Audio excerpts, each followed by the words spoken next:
কৃষ্ণ শংকৰ গুৰু হৰি ৰাম ৰাম হৰি ৰাম হৰি ৰাম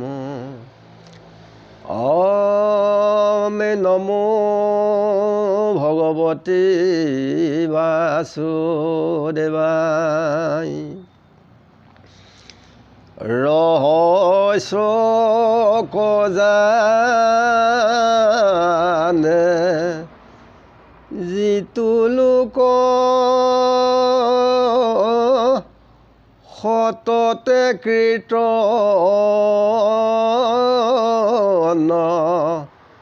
কৰে মোক ধৰি দিহ ব্ৰত কৰি যত্ন বিপৰীত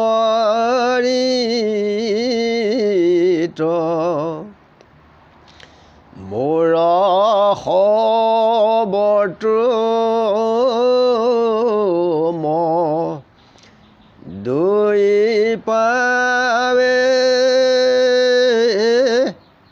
কৰে নমস্কাৰ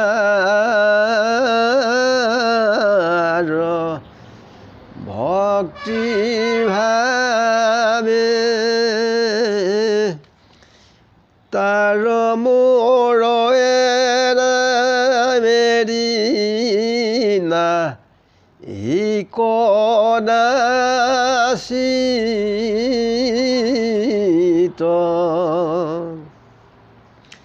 ভকতৰ প্ৰমাদত পাপ হ'লে কৃষ্ণই কেনেকৈ দৌৰ কৰে পদ ৰাম নুহিবে বেতেকে তাৰ বিকৰ্ম তচিত যদি প্ৰমাদত পাপ সিজে কদাচিত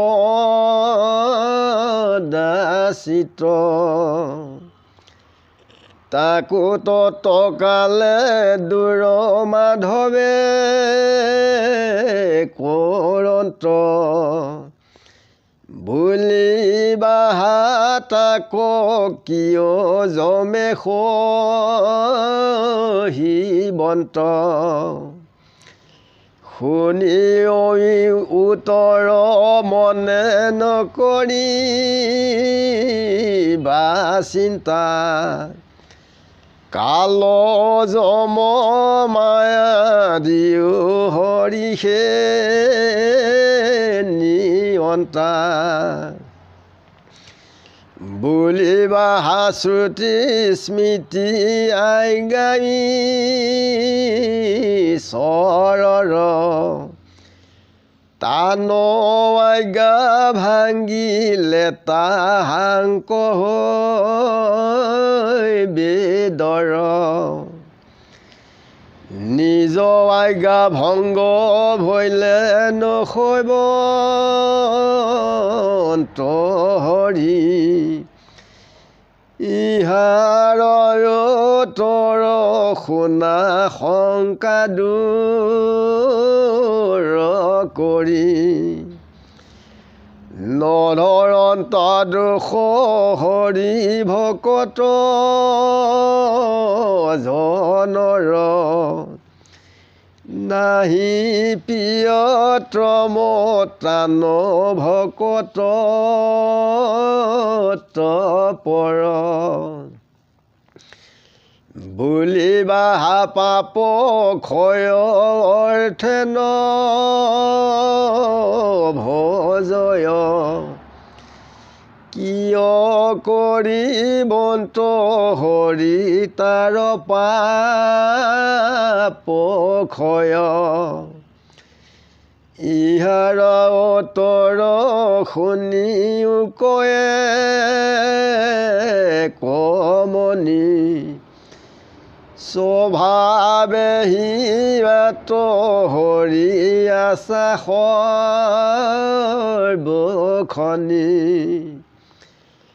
উৎপত্তি মাত্ৰকে পাপতে খনে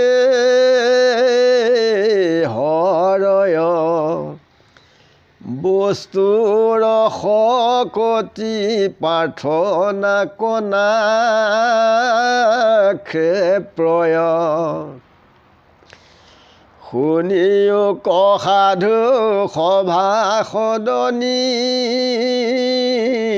ৰন্তৰ পৰম কি পালো গুণ দেখিও কৃষ্ণৰ নকৰন্ত ভকতৰ দুখক বিচাৰ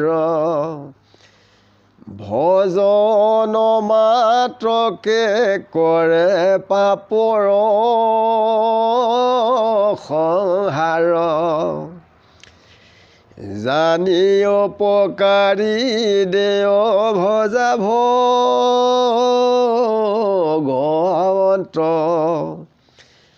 এতেকে মুকুতি হৰি অৱশ্যে দিৱন্ত মনুষ্য হৈবাৰ বেহি মানে মাত্ৰ ফল অন্যত শৰীৰে নুহি ভকতিৰ পাত্ৰ সমস্তে জনিতে বিষয়ৰ সুখ পাই ঈশ্বৰৰ সেৱা নৰতনু বিনে নাই জানিয়া কৃষ্ণক ভজাতে জীয়া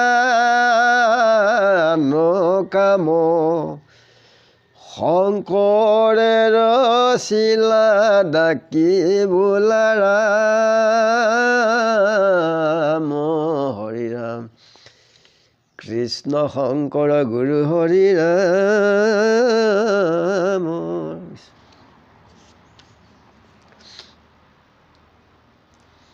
যে বিষ্ণু ভকতৰ যদি বিকৰ্মটো কিঞ্চিত যেনিও বিকৰ্ম কৰ্ম নকৰে যদি প্ৰমাদত কিঞ্চিত পাপো হয় তাক ঈশ্বৰ কৃষ্ণই তৎক্ষণাত আঁতৰাই পেলাই দূৰ কৰি পেলাই মাধৱে যে তাক কিয় যমে সহিব ইয়াৰ উত্তৰটো কৈছে যে যম কাল মায়াৰ সকলোকে হৰিয়ে সকলোকে নিয়ন্ত্ৰণ কৰায় সকলোকে চলায় হৃদয়ত থাকি আৰু শ্ৰুতি স্মৃতি এয়া হৈছে ঈশ্বৰৰ আজ্ঞা তেখেতৰ আজ্ঞা ভংগ হ'লে কৃষ্ণই কেতিয়াও ক্ষমা নকৰিব ইয়াৰ উত্তৰটো কৈছে যে বিষ্ণু ভকতৰ দোষ কেতিয়াও কৃষ্ণই নধৰে যে নাহি প্ৰিয়তম ভকতৰ সমান কৃষ্ণ কোনো নাইকিয়া এই কথাখিনি কৃষ্ণই দুৰ্বাসা মুনিৰ আগত কৈছে কহিব বিস্তৰ কিবা তোমাৰ আগত মোহৰ হৃদয় নিষ্টে জানিবা ভকত ভকতৰো হৃদয় মই শেষাৰে সাৰ মুত পৰে অনুমাত্ৰ নিচিনন্ত আৰ মই ভকতৰ পৰে নজানো আন কৰোঁ ৰাতি দিনে মাত্ৰ তাসম্বাক ধ্যান কেৱল ভকতকেই কৃষ্ণই ধ্যান কৰি থাকে সেইকাৰণে ভকতক শ্ৰেষ্ঠ কৰিছে কৃষ্ণই যে পাপৰ ক্ষয়ৰ কাৰণে ঈশ্বৰ কৃষ্ণক নভজে যে ঈশ্বৰ কৃষ্ণ হৰিয়ে কিয় পাপৰ পাপ ক্ষয় কৰিব ইয়াৰ উত্তৰটো দিছে যে স্বভাৱতে হৃদয়ত হৰি থাকে সৰ্বক্ষণে পাপ উৎপত্তি হোৱা মাত্ৰকে ভক্তৰ সকলোবিলাক তেখেতে হৰণ কৰি পেলায় যে যিমান শক্তিয়েই নাথাকক শক্তি অনুপাতে প্ৰাৰ্থনাক কেতিয়াও তেখেতে অপেক্ষা নকৰে। পাপ উৎপত্তিৰ লগে লগে তেখেতে বিনাশ কৰি পেলায়। যে আমি সকলো লোকেই ভাগৱত সকলো ধৰ্মৰ সকলো জাতি বৰ্ণৰ নিৰ্বিশেষে যে খ্ৰীষ্টান বাইবেল যিমানেই হওক হিন্দু মুছলিম আদি কৰি নিজা নিজা ধৰ্মত আমি সকলোৱে আগবাঢ়ি নিজৰ ধৰ্ম শুদ্ধ সত্য ধৰ্ম আমি পালন কৰিব লাগে।